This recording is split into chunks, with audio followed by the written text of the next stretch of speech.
comments are welcome on our various social media platform that is on Joy 997. Also, a Joy Business on a Joy Business platform on actually Facebook. Your views, your comments are welcome. This program is live on Joy 99.7 FM. It's also on the internet at myjoyonline.com and also on JoyNews on Multi TV. My name is George Yafi. In the next 3 hours or 2 hours, sorry, we'll be actually trying to look at how the year has fared in terms of how those who are managing the economy have done in terms of managing the space.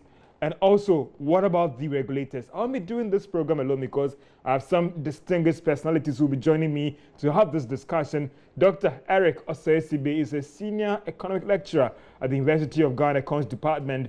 Dr. Osei-Sibe, thank you so much for joining us on this program. And it's so good to have you here. Right. And also, good to have Thomas Emere. He's the consultant editor for Economy Times. We'll be doing the discussion with these distinguished personalities who've joined me in the studio here. And don't forget that you're also part of this discussion through Facebook and Twitter as well. Tell me, who was your discovery for the year in terms of those who are managing the economic space? Who was your best minister of the year in terms of those who are managing the economic space? And what about how things were done for the year 2017? Your views, your comments are welcome on Facebook. That is on Joy 997 and also on Joy Business. The first quarter, one was tagged with the Asempa budget, and the second quarter, the Juma budget or whatever. We'll take a look at the highlights after this quick commercial break.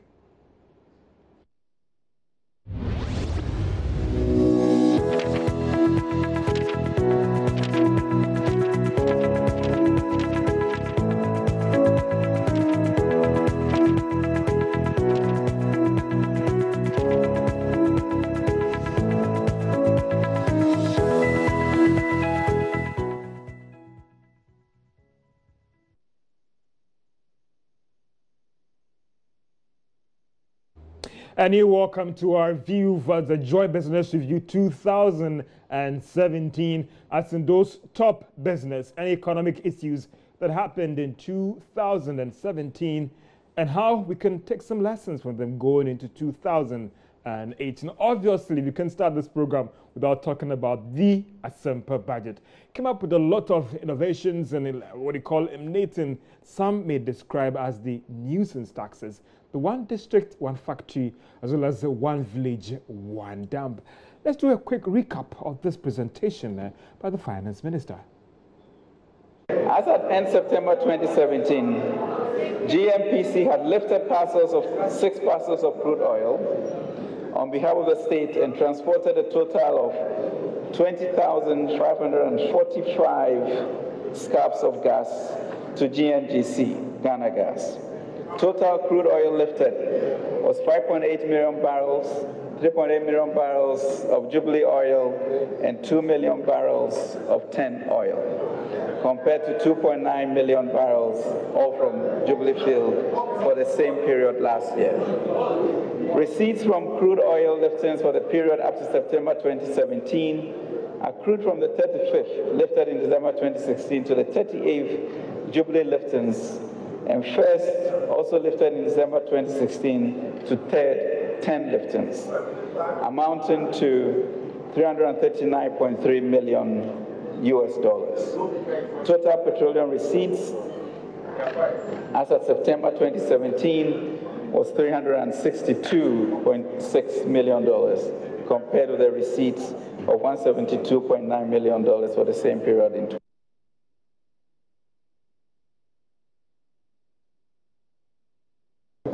This is more of a fantasy budget, a budget that doesn't appear pragmatic in any way at all. If you start by looking at the theme of the earlier budget, sowing seeds for jobs, as we had in early 2017.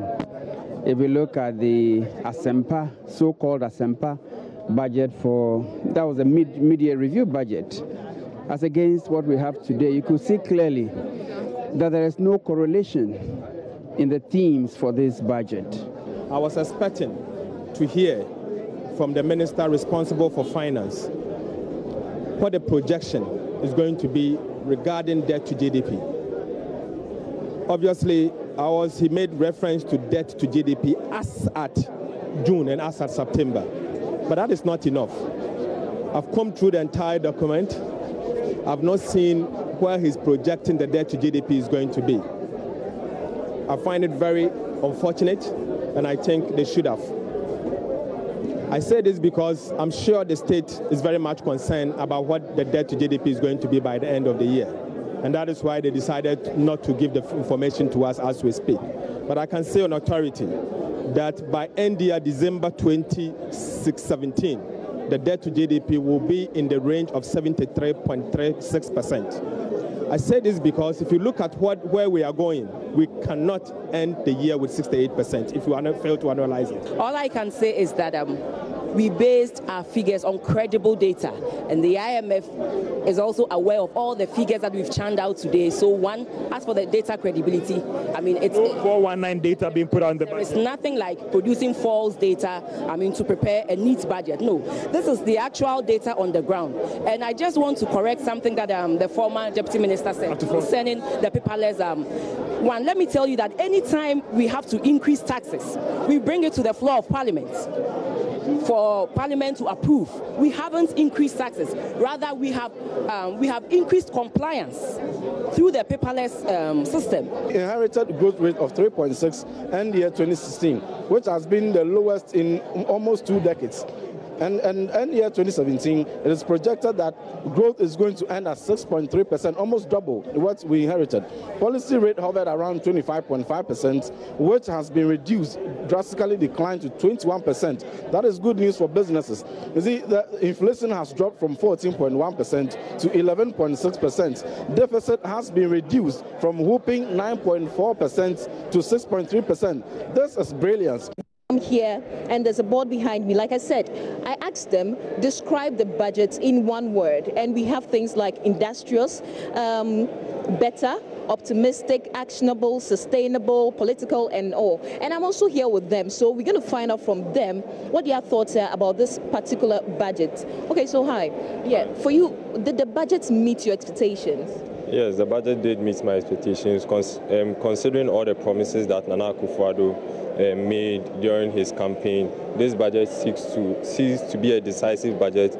He seems to be on course to achieving all his campaign promises. But my only problem is that they seem to be sidelining the opposition in this budget. I wanted a more inclusive approach to the budget. Yes. All right. Also, for my friend here, there was the bit about job creation, about 1,000 national service persons to be employed in the agri sector. What do you make about this particular initiative? Yeah, so I think it's a very good initiative the government is taking, because naturally, as a graduate, you are not really enthused when it comes about agri. So to be employed in that sector, I'm sure the government is going to put in measures to make sure they incentivize these graduates to make it very, very good for them to be able to enter into that sector. Last year we experienced doom, so as he popularly said there.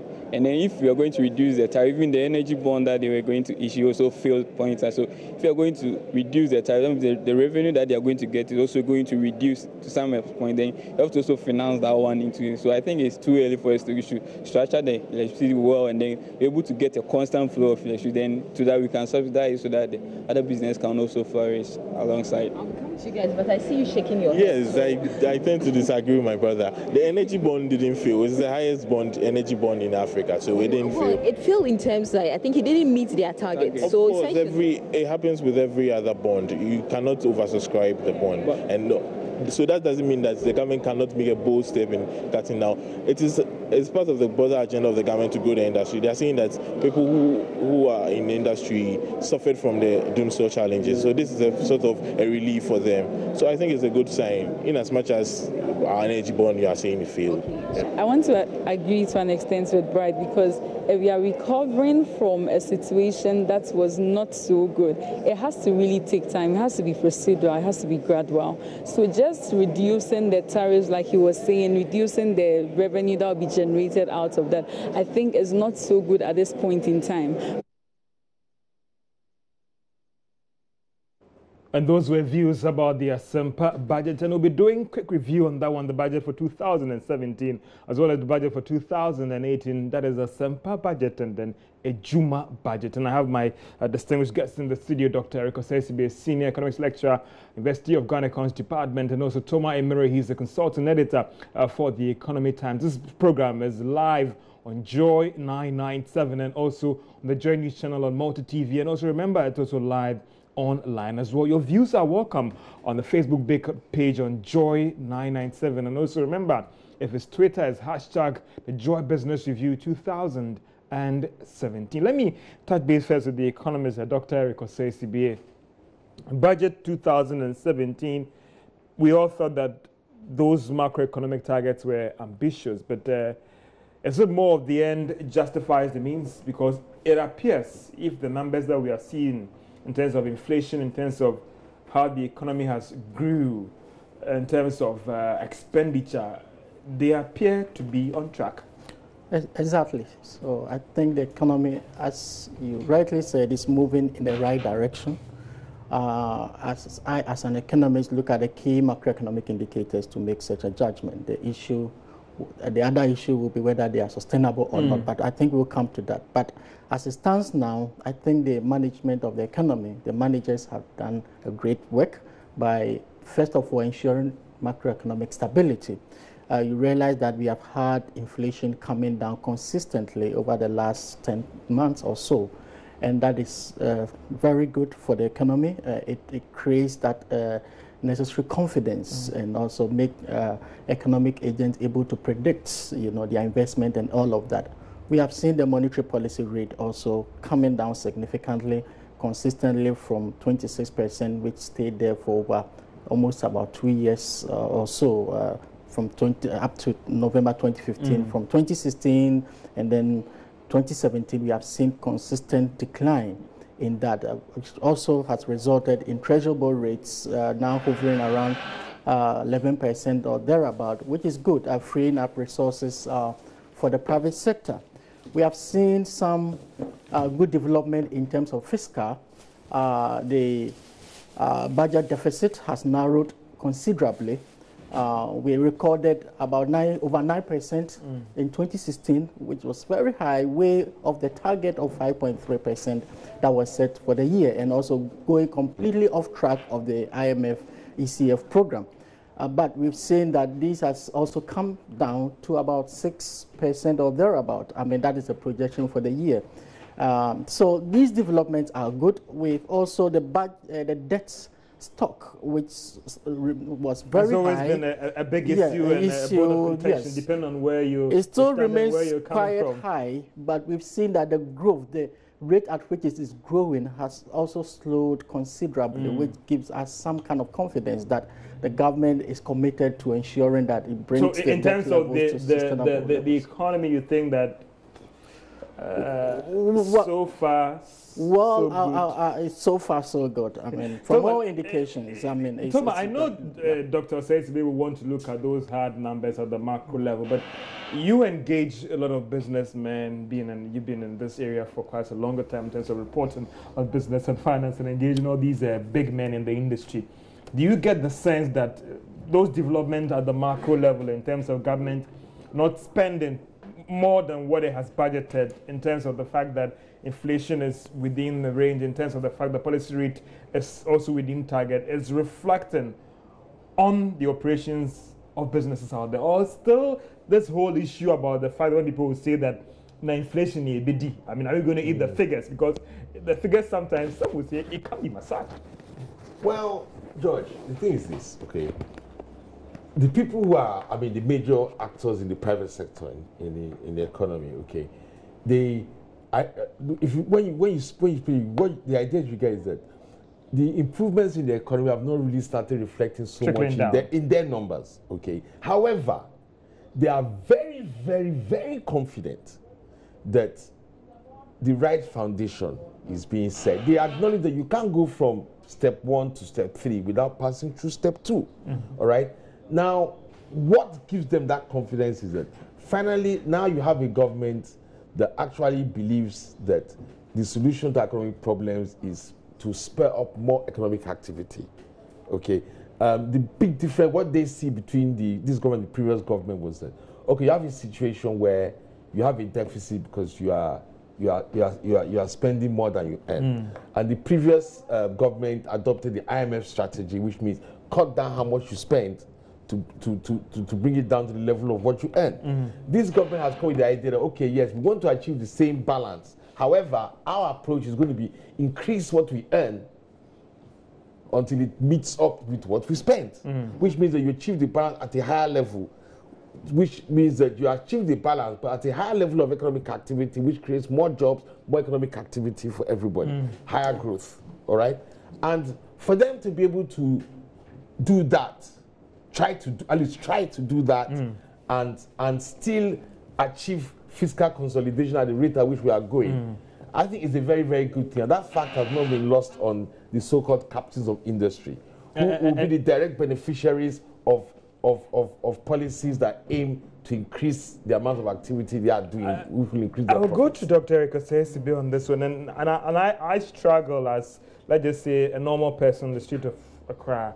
Despite all these progress that are being made, I look at the Ghana city over the past 3 weeks and I ask myself, so where are all these numbers, the claim that things are stabilizing at the macro level? The city really went through some serious challenges over the past 2 weeks or 3 weeks or even 4 weeks.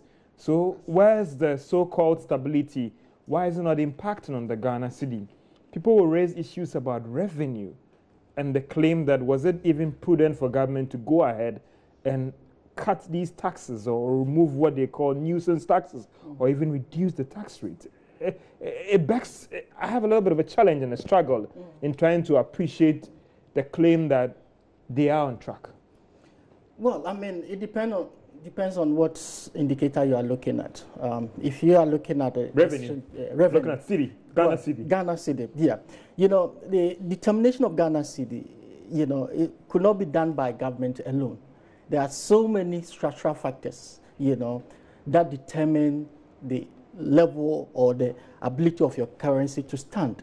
You know, from the supply side, from the demand side, from the behavioral, from investment, you know, decisions and all of that, you know, from government, central bank, you know, decision either to intervene or not to intervene, from investors, whether to invest, not to invest, from consumers, whether to buy imported product or not to buy imported product. So there's a lot of, you know, factors that really determine the level of your currency. But you don't expect really the currency to stay at one place.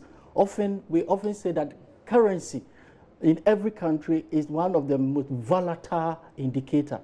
It oscillates every now and then. It goes up, it comes down, it goes up and it comes down. But what is good is it should always stay within a particular band.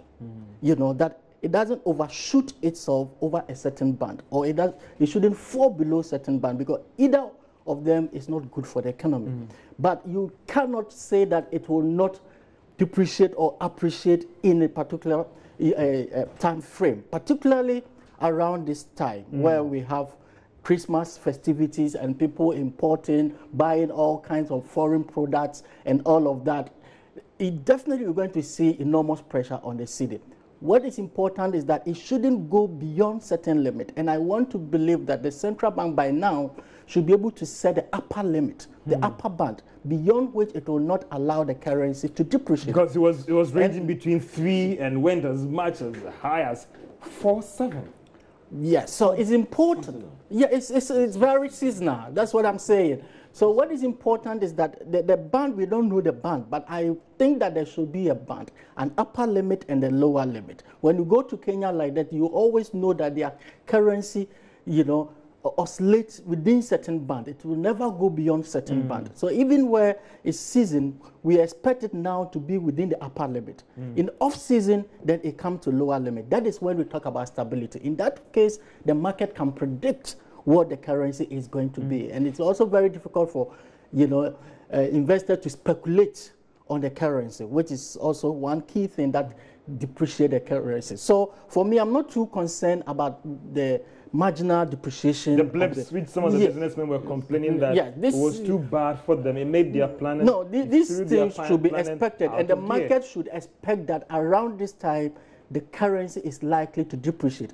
Now, the central bank must also be more proactive, because if by the beginning of the year we don't have enough currency, foreign currency in the system, that is when it's going to get off the roof.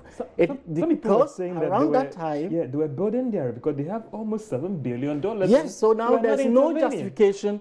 Now there's no justification for the city to go beyond certain limit, because let me bring in Toma, because we also has been engaging the Bank of Ghana on this whole issue about whether the Bank of Ghana should intervene to hold the city. Why would the Bank of Ghana intervene?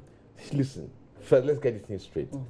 What has happened to the city right now is seasonal. You think that is normal? When a businessman plans to bring in X amount of goods, George, next week it spikes. No, George, look at the figures. It happens every year. Last year was even worse because it was also the election year, so there was some amount of capital flight as well as it's not demand. But should we allow these seasonal effect to be a norm? Yes, we should. Because as a businessman, I expect that change in government to change this thing. No, yes, we should. We should. The reason why being that let's just take it step by step.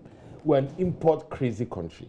We're in a country where even if you produce, if you cultivate local rice, the only way you can sell it is you have to put in a bag that says made in Thailand.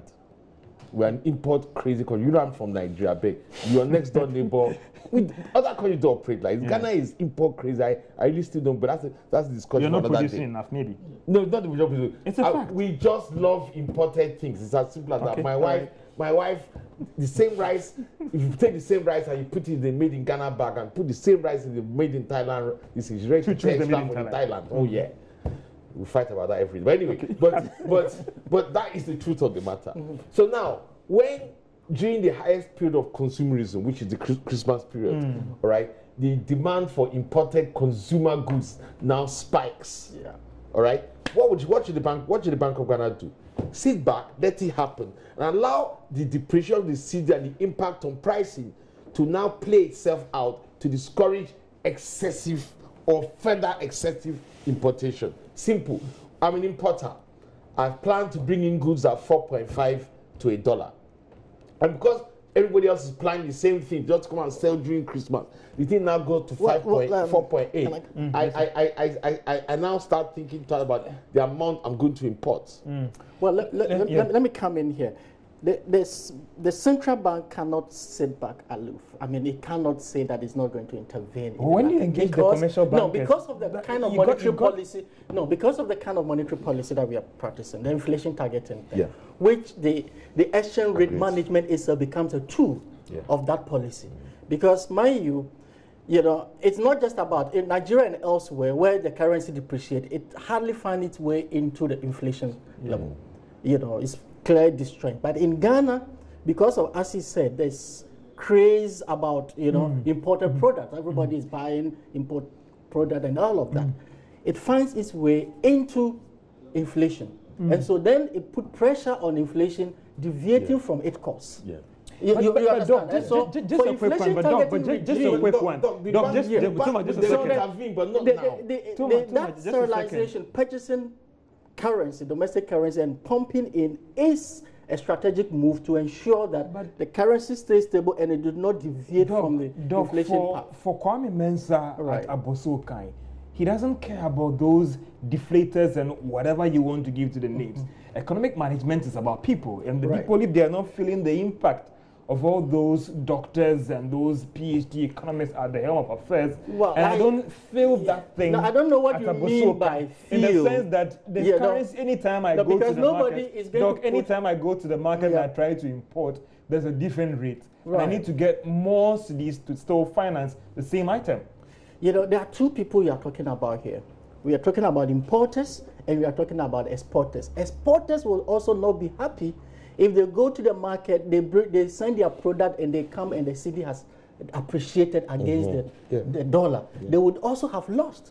You understand? So the economic management is not win-win. You need to balance it. It shouldn't only be about appreciation.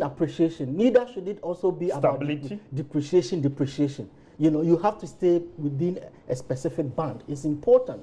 You know, when you say you don't feel it, you know, nobody could go and put money in your pocket. Inflation, yes. We are in this country where the cedi depreciated by about 39%. You know, lost almost half of its value. Now we are seeing a rate of between 4 and 5% depreciating rate, which to me is quite good. You know, so we don't really have to think that, well, when you see some marginal depreciation, it's a bad thing. It's very normal. As far as our economy is concerned, you know, already we have a very weak productive structures, you know, and the economy is already imbalanced towards imported product. We don't export more. And that is the more reason why it is always important for the central bank to have enough reserve buffer, you know, to make up for the difference. Elsewhere, the exports, you know, they export more, so the inflows are often more. Thomas, can you hold on there? I'll come back to you for us to rate this government. Because of the imbalance in the system. This government on how they fared in managing the economy this year, the Ghana cedi and the macroeconomic targets. If you've just joined us on radio, it's the 2017 Joy Business Review. How was 2017 like for you if you are a businessman? Remember, you can participate in this discussion, of course, on our Facebook page is Joy997. On Twitter as well as Joy997. You can send your views. Remember to hashtag it. That is 2000 Joy Business Review 2017. Was it a good year for you? Was it a bad year for you? Or it was an ugly year? What about those who are managing the economic space? Are they doing well or they're doing bad? Your views, your comments are welcome. He has to review 2017, the good, the bad, and the ugly. So let me come back to you, Doc. How would you rate this government? The economy, the cedi, the macroeconomic targets, the initiatives, 2017. I still think they could have done better, and I think so. So let's still watch. You have some few days to the end of this year. I'm still watching how things would end in terms of the macroeconomic targets, inflation, economic growth, revenue is still a problem. I don't know how you rate it. I mean, I'm still watching, even though there's... Are we talking about the policies or how well the policies are being implemented? Those are two different things. How they've been implemented to get the results. And let's look at that one first. And I think that I'm still watching, even though we have... and for those of us who listen to us on radio, we have some podcasts in here trying to show how we review how government has fared. That is still watching government and how they'll end the year with those fine macroeconomic targets. This is our 2017 Joy Business Review. Doc, I don't know how you rate this government in terms of how they've implemented those policies in the 2017 budget. I will go. I think I will rate them positive. Okay, positive. And he's showing, for those listeners on radio, he's showing a card green with an arrow pointing up, saying that the Thomas. For the policies themselves, I will put this.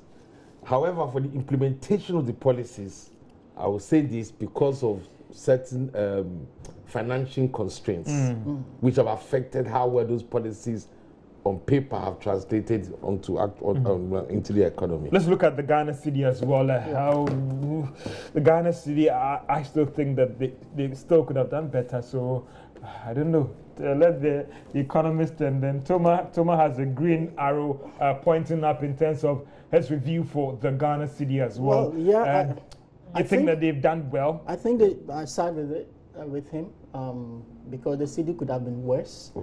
A time where we only predicted it to go beyond 5 Ghana cedis. If by now it's still within 447. Then I think it's quite good. It's a good development. That we Whereas the account predicted over 5 by third quarter of 2017. But we could have gotten that. Some still at 4.7. 4.7. Yeah. No, maybe not 4.7. I'm confident it will come down again before the end of the first quarter of 2018. If the central bank is proactive. It's proactive. Yes. The danger is that You see, it's a matter of timing. Yeah. When does the Bank of Ghana intervene? Yeah. If it leaves it too late, speculators will take over and it goes into free fall. But if you can time it correctly, you can bring it back immediately after this period of seasonal consumerism. Yeah. Let's quickly look at 2018 budget as well, and just 2 minutes on that one.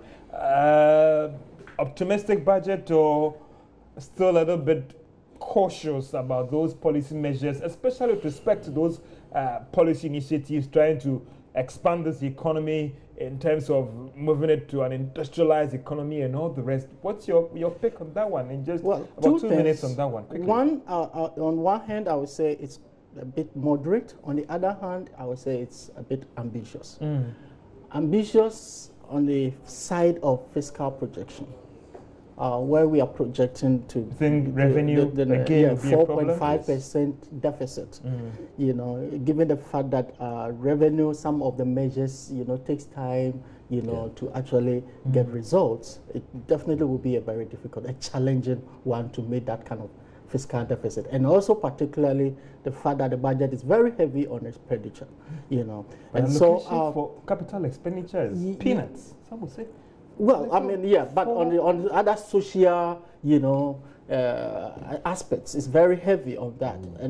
But for capital expenditure, it's low, largely because development partners, you know, are growing, and these development partners over the years have been the main financier of capital expenditures. And so when they are going up, you should expect that kind of fall. And so government have to then find ways of making that happen. It's very critical. 2 minutes. But let me tell you about my side where I said it's moderate. It's about the growth.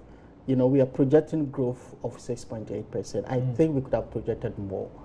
Yes, given the against what the World Bank and the IMF is projecting, almost 6% or something. Because of the initiatives, you know, numerous initiatives, and also what is really happening in terms of capital inflows. And the fact that even many banks are now coming on board to support the One District, One Factory initiative.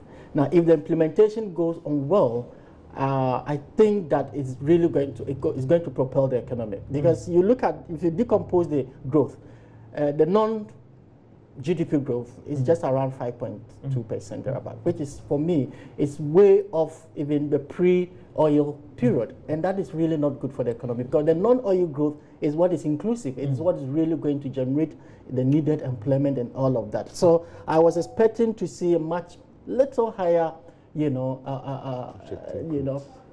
projection in terms of non-oil growth, so that we can do more. We can put in more effort to expand the economy, to make the growth more inclusive, to employ many more people in the process. And for me, that is key. And I think that is a little bit businesses also that optimistic about next year in terms of what government has outlined in the 2018 budget? Yeah, I think they are quite optimistic. You know, everybody is, as Doc was pointing out, everybody is worried about this, the issue of revenues, okay? But remember too that the transmission lag in between when you cut taxes and when the effect is now felt in terms of increased economic activity. The lag is now playing itself out. Paperless ports is a serious success. Forget about what all the so-called stakeholders at the ports are complaining. My wife is a clearing and forwarding agent. She will tell you straight the look. They've just been complaining because they no longer have the chance to cheat government. Yes. Government is making so much extra money from there right now. So I think that and the government, Ghana Revenue Authority's tax compliance campaign, I think is also going to use some level of results. You know, because there are a lot of people outside the tax net who really shouldn't be outside it. Apart from the informal enterprise, there are people even within the who have been dodging tax just because they just can't be bothered.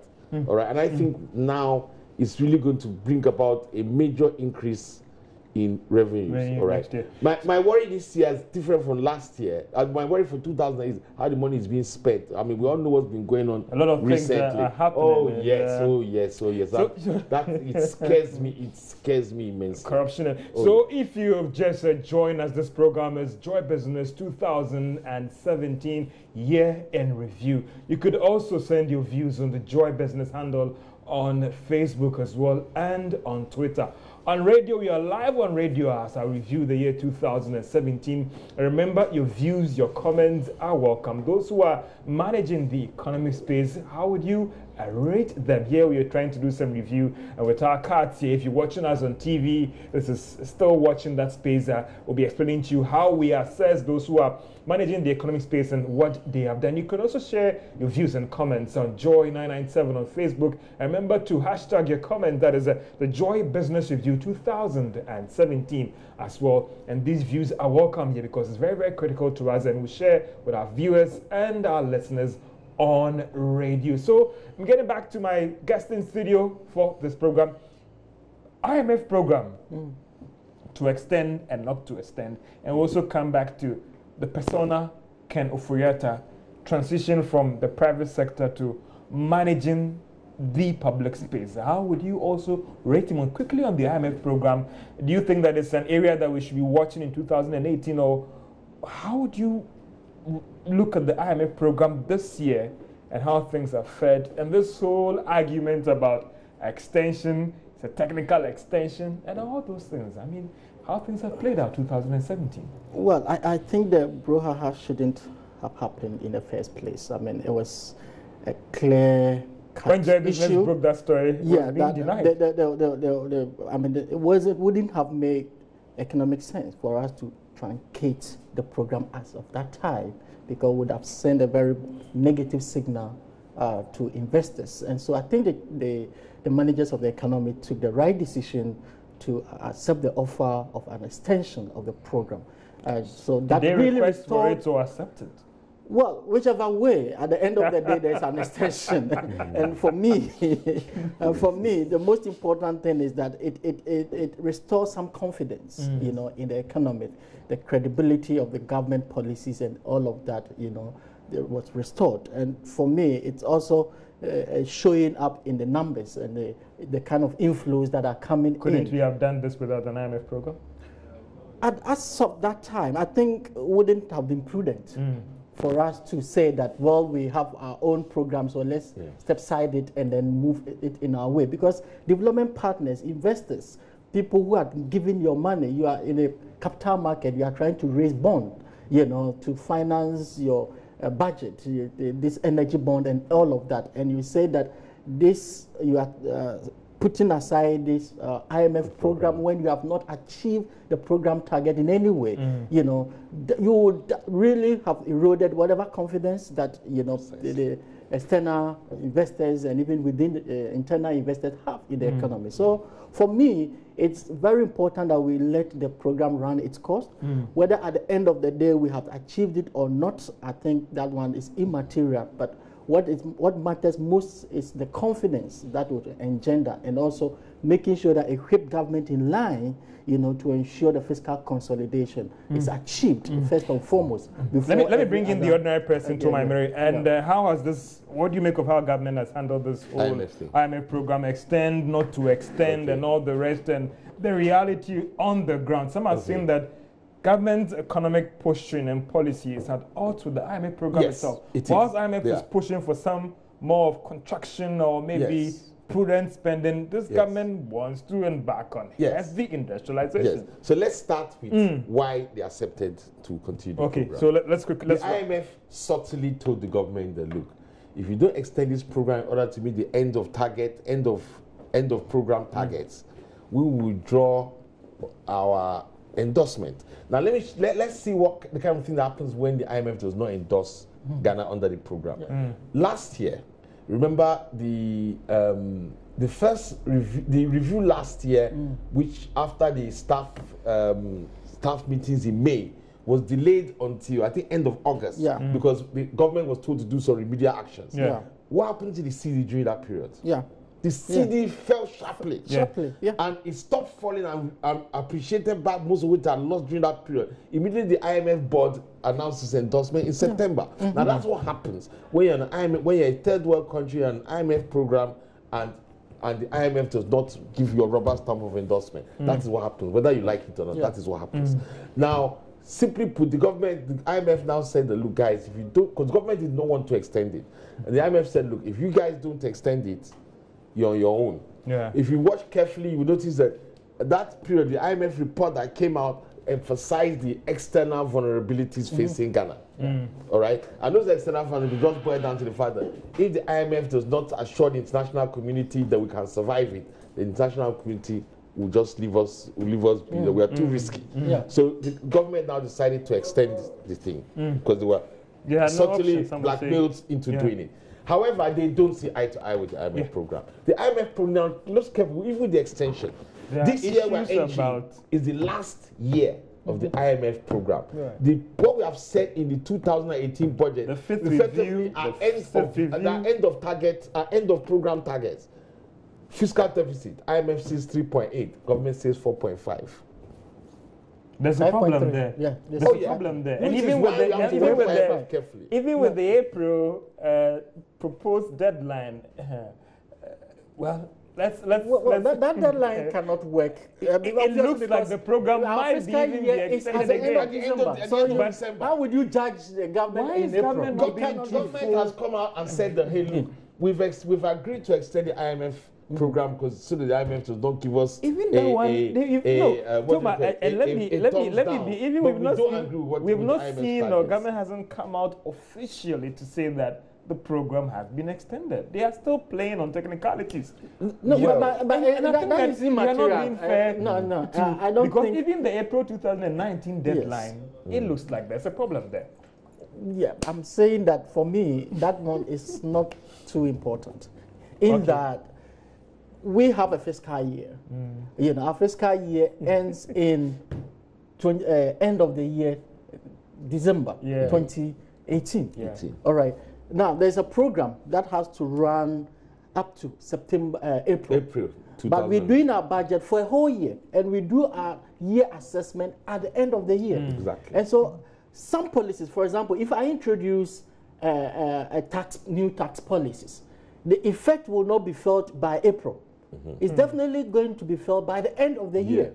So how would you tell me that because by April you haven't achieved this, therefore you have not made the target? Let me quickly make this announcement because you know you're live on radio and TV as well, but exactly at 2 o'clock our listeners on radio will be going off, but you can catch us on multi-TV if you have a box on the JoyNews channel on multi-TV. Very soon we'll be taking the views and comments on Facebook and our Twitter channel as well to read them on air before we go so that we get all those views out to those who are listening to us on radio as well as on TV. So this is our 2017 year review live on radio, live on TV. That is the JoyNews channel and also on myjoyonline.com. Remember, you can send your views, comments on Facebook, that is Joy997, and Twitter as well. Remember to hashtag the comments, that is the Joy Business Review 2017. Very soon I'll get those views of yours and read them out on air. So you're welcome that you can send your views and your comments here as we try to wrap up for those listeners on radio. Exactly 2 o'clock we'll be knocking off, but they will still be on TV till 3 o'clock. So let's look at the persona, Ken Oforiatta, as we try and round up. And we'll be doing the banking sector as well. We'll also be looking at agriculture as well. And we look at the telecom sector. A lot of things have happened in the banking sector. The measures and what do you call the non-performing loans, the decision to close down 2 banks, UT and then Capital Bank. And we'll be looking at 2018. Which areas should we look at and focus on? So it's a packed program, but sorry for those of us on listening to us on radio. We'll be knocking off very, very, very soon. So let me get back to Mr. Eric Osei-Sibe. The persona, Ken Oforiatta, has he struggled bringing his miracle wonder in the private sector to the public space? Well, I think to a large extent, yes. I think he has so far done so well. Looking at some of the things that have happened, the outcome of the fiscal policies. We have seen some innovation in bond issue. I mean, we're all at loss how we're going to really finance the energy debt. All right, and the deficit, the energy legacy debts that were hanging on the nation and the banking sector that was nearly collapsing the banking sector. I think the way he has handled the situation as of now, is commendable. I mean, to have come out with that kind of lofty idea of packaging it in a form of a bond and issuing our bond to finance it and using the what they call the ESLA to, pay it off over a period of time, I think is a novelty. He has done well. The fiscal deficits, had really come down as is expected. For the first time, we are going to see the country achieving its fiscal target. And I think it's a good thing, although it has happened at the expense of expenditure, although it has happened at the expense of expenditure, cutting down expenditure, in order to meet that target. But I mean, hey, you are looking at fiscal consolidation. It is two ways. Either you grow your revenue or you cut your expenditure. Whichever way that you are able to get a target is good. So, but though he could have done better, I think that he has done incredibly well, given the fact that he's coming from the private sector and coming into the public sector for the first time. He has really done a yeoman's job. Thomas, what's the gossip in the business space? Because people have raised issues about the fact that, I mean, it's not everything that you do in the private space that you can move to the public space. There have been issues, there have been procedural issues, and recently, or just yesterday, Shraj came out with this report on how this whole bond thing was handled, even though in a subtle way he was cleared of conflict of interest. There are serious issues about procedures. And that is Ken's problem. You see, as Doc has said, the way he has handled macroeconomic management is very, very commendable. He's done brilliantly well. But because of where he's coming from, being chief executive of a company which he has, nurtured from scratch and everything, he's not used to having to be accountable, all right, to so many conflicting interests that he has to manage. He's not used to it, and quite frankly, I don't think Ken has the patience to do that in a way that avoids a lot of friction. So you have a situation where he does what he thinks is right, and indeed the results are actually proving that in most cases he is right.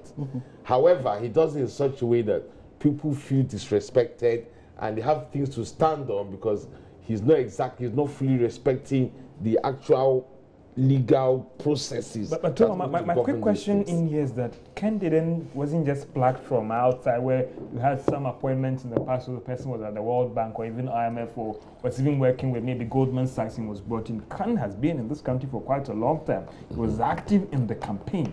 So it's more of like when in British system of government, like a minister in waiting or kind of, because you all knew that he was one of the possible choices. He should have lent followed the steps and ensure that he's learned all these things before stepping into the shoes. It's just that he's not used to having bosses and he's not used to having people who can stare him down across the boardroom table, so to say, which is what like the opposition would do. He's just not used to it. It hasn't happened to him in this country before. He's used to sitting at the head of the table and he says, this is what we're going to do, A, B, C, and everybody nods their heads and says, yes, sir. That's what he's used to. And it's an entirely different situation right now. And he's finding it difficult to cope. Do you think that will be his challenge? It already is. We'll be getting off very soon on radio for those who are listening to us on radio. That is our 2017 year-end review. But remember, we are live on the JoyNews channel on Multi TV, and we'll continue discussion as we look at the banking sector. It was very, very heavy. And we're also live on Facebook as well. And remember that the banking sector was a very, very interesting sector. And as we move on to the next, I'll be heavy on the banking sector, 2018 budget, agriculture as well. And also the telecom sector, measures and acquisitions, more people coming in. So in just 1 minute, and we'll try and rate him quickly before we kind of react. Do you think his advisors are doing a great job? Because that is what they are supposed to do, to act as a check. In a minute. Well, I cannot say anything on the contrary, that, the advisors are not doing well. I do not have anything to suggest that, but I will look at the outcomes of what he has done thus far. Well, what happened with the bond, 2.5 billion bond issue, well, I think, as Shraj has said, there was no conflict of interests anywhere, but procedural. Yes.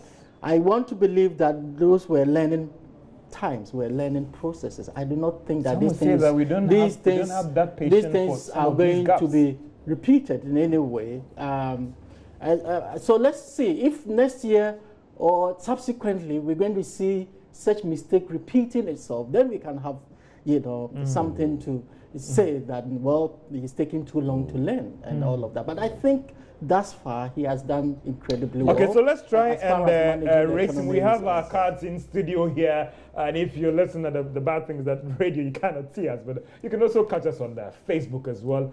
I have this green arrow pointing up. For Kenneth Foriata.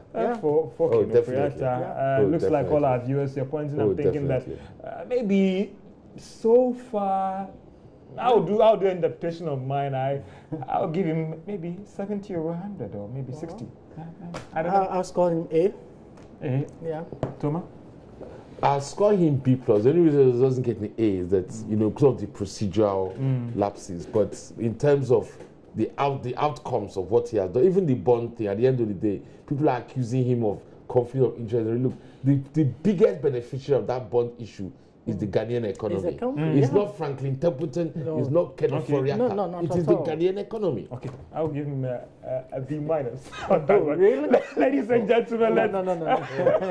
He deserves more than that. Yes, okay. I will give me an A for that one. Yes. Okay, yeah. So we're hopping in, we will be closing the chapter, and so bad that our listeners on radio will be taking a bow right now. But remember, you can go to our Facebook page, that is on Joy 997, and also on Joy Business, to also watch us if you don't have the multi-TV channel at your home. But we are live on TV for the next 1 hour to 3 o'clock as we do a review of 2017 here on Joy Business. So let's move into the banking sector. And we can't start the banking without talking about UT and Capital Bank, the collapse of it. It was said it was coming, and it came. Let's watch this clip. Is the UT Bank head office, where we understand GCB has taken over the bank and logos are being changed to GCB. The flag of UT Bank has been replaced with a flag of GCB Bank. It is unclear yet what is going to happen to staff of the company. But earlier on, I engaged some staff who were telling me that, yes, they are kind of scared because they don't know what the future might be. Others too are hopeful that their appointment or their contract are still intact. Before I got to this point, some of the staff were restricted, before you could enter into a bank, or even when you are entering into your office. You could expect that at least since you have your staff on you, you'll be allowed easily. But this time around, it wasn't so. They were taking through strict, security measures before allowed entry into the banking hall. As of now, no customer has reported here yet to either withdraw his or her money. But I can report that staff of the company are being restricted some way, somehow, entry into the banking hall. From the head office of UT Bank here at Airport, I'm Ebenezer Sabuti. And we were told earlier on that the bank is going to open for business at 1 p.m. exactly. It is 25 minutes after 1, but as I speak with you, bank hasn't opened for business yet. What they keep telling us is that we should be on standby, and whatever information they have, they'll be given to us. But I spoke to an official of GCB Bank earlier on who was telling me that the bank is going to issue a release on the matter, but they will not be able to grant us an interview at the moment. Few customers of the bank also came in here to see what is happening. Others also came in anticipation to get, their relationship managers to speak with them. But they went back with disappointment, meaning nothing is going on here as far as business is concerned. We came here just because we are coming to collect our monies, but they said just because we should go so that 1 o'clock we should come back. Okay, and did they tell you what is happening? No, they don't tell us anything about that. We are worried because we need the money for something. Actually, I wanted to buy something at inside the market, inside the Bosokan. So I'm just waiting. I came here early as 8:30. But by now, they are even calling me why. But by now, I don't even know what to do right now. So I don't know. They said I should wait for 1 o'clock. I don't know. They didn't even, no information. I don't know. They didn't even inform us. And so I don't know what is going on inside there. I went to withdraw money at one of their branches, and I was told the network was down. So I came to this branch, and I was told the network here is also down, so we should come back at 1 p.m. Right now, I need money for my business, and I'm being told the network is not working.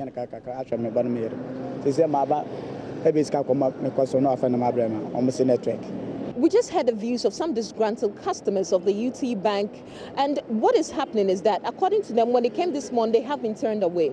So for you, a business person, if you have been following the business news, there were reports that some banks were under distress as the Bank of Ghana prepared to increase the minimum capital. So this morning, we all woke up to a shocking news in the world of banking that GCB Bank has acquired UT Bank and Capital Bank. So currently I'm standing at Obosiokai branch of the UT Bank, and as you can see behind me, the ATM is not working and customers are being turned away. But according to officials from this side, well, they will be open for business from 1 o'clock. However, until then, the customers seemed quite disgruntled. But we'll wait and see what happened. Let's get back and hear this customer of UT Bank actually sharing his views. Do what I came here to do, so I'm not panicked at all. Are you here to withdraw money or to deposit? I'm here to cash a check.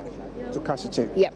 Okay, so now what is your next decision? What are you going to do? I'm waiting because they told me to wait for a while and then I can do it. So It tells you the reality. So that was some customers in the situational report about the decision by the Bank of Ghana to close UT and Capital Bank. Some were saying that it was really expected or wasn't. Was it the right decision to do or not? Well, our guest in studio might be the best person to pass a judgment on this particular issue. Remember, your views and comments are welcome on Joy News channel as Joy997 FM, that is on Facebook and on Twitter. Remember to hashtag your comment to Joy Business Review 2017. How was the year for you? Tell me, was it good? Was it bad? Or was it an ugly year for you? The banking sector, if you deal with the bank, how were you handled? That is in 2017. Doc, decision to collapse these two banks. Did you expect it? Did you see it coming with all the reports that were flying around Joy Business saying two banks are going down? The regulator saying that it is not true, it won't happen. Even if it will happen, that would be the last result, and all the rest. When the media kept on reporting, when Joy Business kept on reporting that these banks are going down, the regulator was singing a different song. Well, it might be singing a different song for a purpose. George, I want to say that for once, I'll praise the central bank for being very proactive in the decision that it took. Job losses? Yes, it was to save a much bigger disaster. You understand? Because if you're going to have some banks collapsing, it could have a snowball effect on the entire economy. The financial system was on the verge of collapsing because of just about one or two banks failing. And so for me, it was very proactive policy initiative to stop this bank from further destruction of the financial system. So that's the right decision to take. The bank couldn't have come out to say that, well, it's true, these banks are in the red, they are going down. Come to think of it, the bank run. Depositors would have run to go take their deposits. You know, and that could be very serious challenge for the banking sector. Because I wouldn't know which bank is involved or which bank is not involved. Information asymmetry. So then we paint all the banks with one brush, and then everybody then goes to the banks to take his money. And that will definitely